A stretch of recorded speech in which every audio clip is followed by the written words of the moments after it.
Okay, we're back, and we are going to, in this section, just talk about how we can prepare polygon mesh for export to Mudbox. There's a few things that I have to keep in mind. Mudbox does not like n-gons, that is any polygon that's 5 or more sided, and it does not really care for triangles as well. It will deal with triangles, but quads are much better. The reason is that it splits a quad into triangles on a diagonal basis, and this is why edge flow is so important. Now, topology is basically, we talked about topology just being making sure everything is in quads. Edge flow means how we manipulate the edges of those quads to follow a flow that we want to follow the natural flow of our anatomy, like in our cheeks and mouth. And I got this demonstrated here just by a color coding method. So if I just go into my shaded mode, you can see that I've just colored edge loops and face loops, and they form, or they flow, kind of a natural muscular feature of our face. So if I was to have this rigged, the smile would happen in a more natural smile way. That is, it would crease in a natural area to where our face would crease or wrinkle. The same with our eyes and brow. Now, there's not a lot of geometry going on. I will add that geometry later in Mudbox. But let's just for the moment go back. I'm going to save this, Control-Alt-S, and back into my object mode. Let's just go back and put that default material on there so we can see what's going on. I can turn my eyes on just so we can see what's going on with our eyes as well. And if I hit 3 to go in my soft mode, everything's looking pretty good. Everything's in quads. And what I would like to do is, I know that I don't have really any problem with this mesh just from experience, but you might not notice.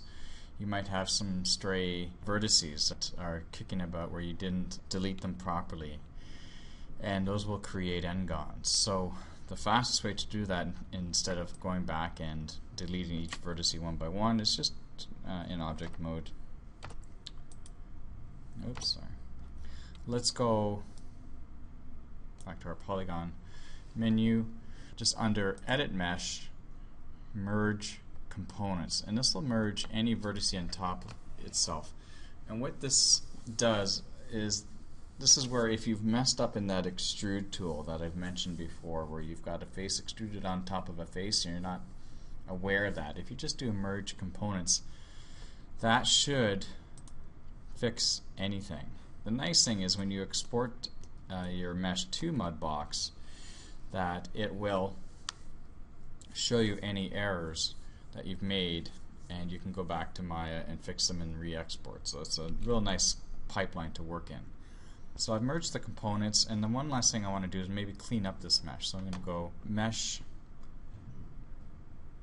Clean Up.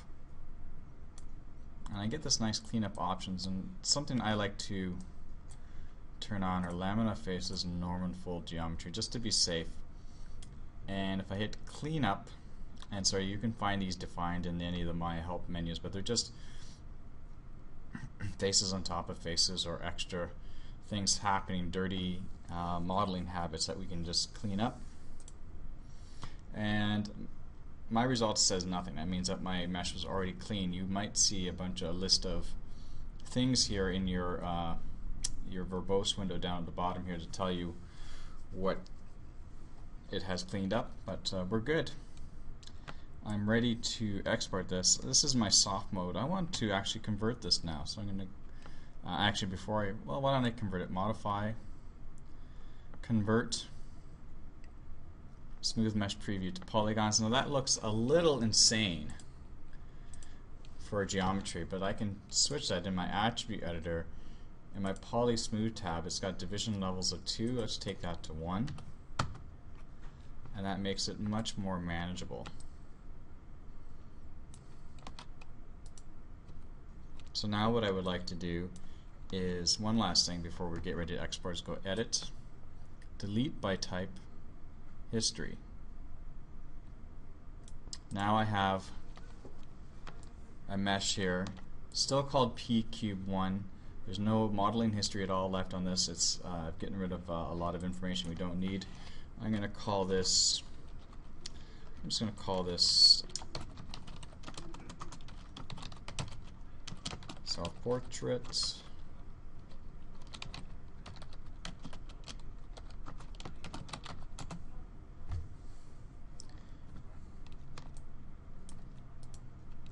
I can turn off my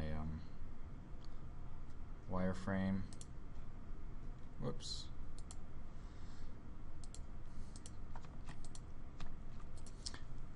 And even though I'm getting some funny stuff down here, and that's from my kind of sculpting tool, I'll just worry about that later in Mudbox. It's much easier to do it there. But this is kind of, I'm done in Maya, and I'm ready to move on to 3D sculpt and paint in Mudbox. So our next lesson, that's what we'll do, is we'll export this to Mudbox.